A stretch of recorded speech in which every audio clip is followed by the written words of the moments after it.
Once again, Brighton only the second team alongside Manchester City to go to the Emirates and take all 3 points. A big performance from them that puts them sixth. They'll be heading to Europe, it seems, doesn't it, next season. Meanwhile, Arsenal now 4 points adrift of Manchester City. We just need one more win to be crowned champions. It's what Arteta had to say after the game. What the team has done over the last 10 months is very different to what anybody expected. And that generates a little bit, a lot of expectations as well. And it generates enthusiasm, and happiness and joy and looking that we have to do that. And that's something that has to be managed in the right way. And after, we have the responsibility to make sure that the team performs like that, and I am the maximum responsible to that. So I hate the feeling of letting people down when they are really expecting something and doing that, and that's the biggest regret that I have today, and we have to apologise for that. For more on this, we welcome in... Stevie Nicol is here. What a treat. Nader Manua joins us as well. Stevie, what was so impressive last week was Arsenal's performance, their character, their personality against Newcastle. Yep. Why didn't we see that today? What happened? I think you saw them up against a team that were ready for them, and a team that on the day were better than them. And I think we saw an Arsenal side that has just looked as though it's running out of steam, and who have not been able to, come the end of the season, put the run of games together, the consistent, 9s and 10s out of 10 that they were, particularly the first half of the season, but certainly after the World Cup. They just seem to have run out a little bit of steam. And I kind of feel for Arteta, because unfortunately, at one stage, I think everybody involved with Arsenal, particularly the fans, saw this as a title-winning team. And unfortunately now, after all the games, you get to sit down and come to the realisation that this is a good side, but it's not the best team in the Premier League. But it's on its way. And I hope Arsenal fans can get over the fact that they're not going to win the title.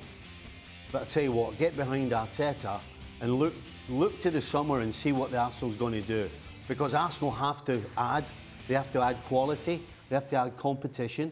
And if they do that, then they'll be even better and more ready for the final push come next season. Nader, as I said, is with us, as is Jules. Nader, I'll come to you in a moment, but Jules, you were at the game. Just take us through the atmosphere as it went on.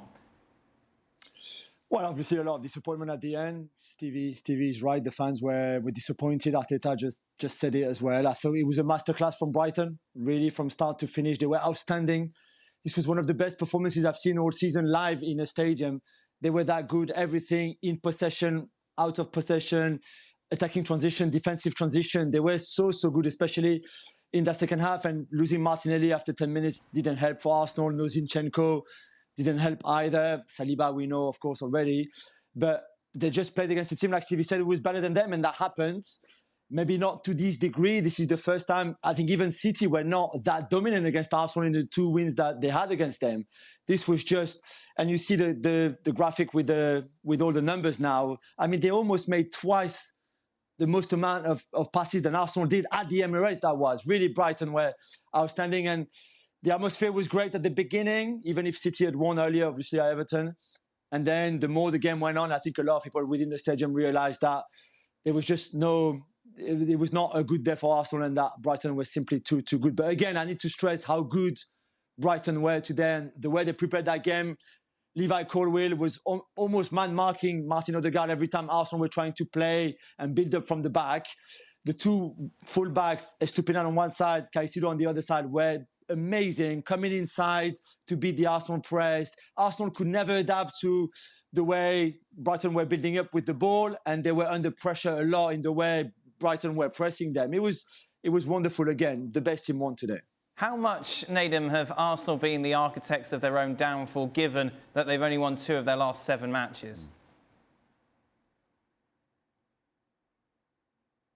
I think given the fact that some people saw that Man City game that they played in and thought, City are out of this world and so on and so forth, well, the damage was done before that.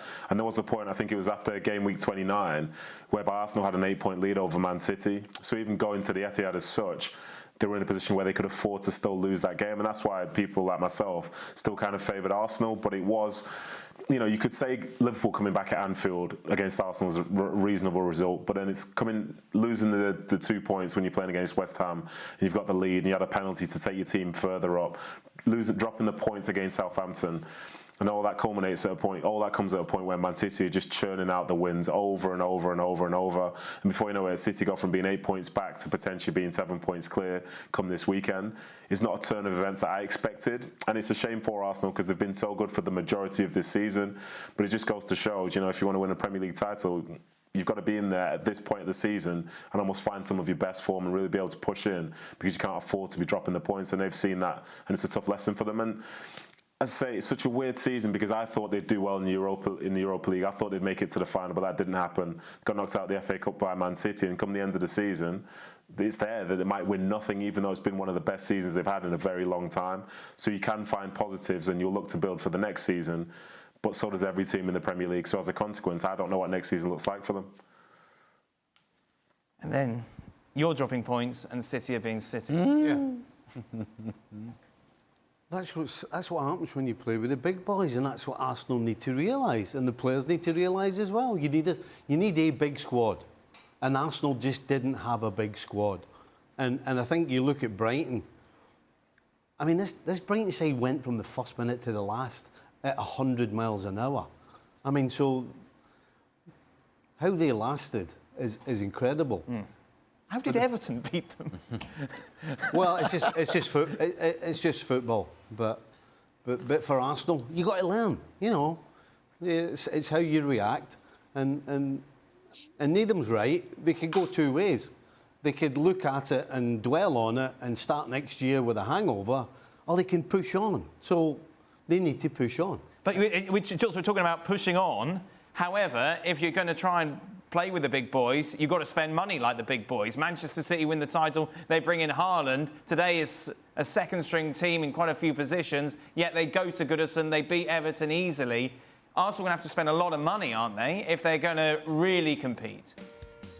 Yes, and I think they will. I mean, we see that the Man City starting 11 today without Kevin De Bruyne, without Jack Grealish, for example, without Bernardo Silva, who all three of them will start on Wednesday in the Champions League semi-final against Real Madrid, for example. So it's the depth in the squad. We've always said it. It's quality and quantity in your squad. We've always said that as well, to be able to navigate between all the different competitions that you will have in a season. But it's also, it's not just the depth, it's be able to have competition within your top players for the top spots. And I think if Alvarez this season is not as good as he is, maybe Haaland is not as good as he is, because I think the level that Alvarez reached this season has pushed Haaland to be even better, maybe, because he knew that behind him there was a guy who would score also a lot of goals if he was starting every single game in the season. So that helps massively, and Arsenal don't have that yet. They don't. And yes, I think they will spend money. They will go for someone like Declan Rice, for example. Whether they get him or not is a different story, but they will go for those kind of profiles. They will still go for young players. They will go for number 9, probably. So they will go and strengthen their squads. But I think the other big important thing is to learn from what happened this season and for what didn't go right this season. A lot of things went right, great. You know exactly what worked. We mentioned plan A before was great when it worked. Maybe the need of a plan B or a better plan B at times this season was needed. Go and work on that. Your players individually, some of them have reached a new level. Martinelli, Saka, Odegaard especially, they will have to be even better next season, because that's what the City players do under Guardiola. They keep getting better and better, and Haaland will be better next season, and etc., etc. So, of course, recruitment and signings will be very important in the summer, but it's even wider and bigger than that. They've blown their best chance. I think so. See, I think so. Liverpool is going to come back. Manchester United, they're getting better. And you think, well, Chelsea could not possibly be as bad next season. No, of course not. And you start thinking about the possibilities for Arsenal. And while they may say, and Stevie, I think, is correct in saying, yeah, you push on from here, yeah, you push on from here, but the other ones are going to push on as well. And I think it's critical for Arsenal when they evaluate their season to know that the title was right there. Not to turn your back on it and say it was a good season, we would have taken second at the beginning. No. You played so well that you put yourself in a position where if you're beating teams that you should be beating, Southampton, West Ham, so on and so forth, it doesn't matter if you lose to Manchester City because you still would have been ahead. But you didn't do that job. And that, I think, you have to evaluate it. You have to make sure that you acknowledge it, that you understand it hurts, and that you internalize that, how much that hurt, so that when you're pushing on for a reason. You're pushing on because you don't want to feel like that. If you're ever in that sort of position again, that you come up with the performance that are necessary. So it's how you look at it. You can look at it glass half full and say, hey, this was a great season. I myself, I know you're surprised, I would go glass half empty. It's what might have been. It's what could have been. It's what should have been. We had it in front of us, and we did not come up with the performance when we needed them so that we could continue to put pressure on Manchester City. See, when Manchester City are flying and you're dropping points, guess what happens? Manchester City continue to fly. They're not going to take a step back. They're not going to come back to you. You gave Manchester City life because of your lack of performance against teams that you should be beating, and from then on, the better team took off. And there's no doubt, if you ever needed any sort of doubt, just watch Manchester City play today. Without being great, for the first 30 minutes they were under some pressure, under some difficulty, and then quality took a step up. And Gundogan scores a great goal, and Haaland scores a goal. It's 2-0. See you guys later. Thank you very much for watching ESPN FC on YouTube. For more highlights, analysis, and exclusive content, be sure to subscribe.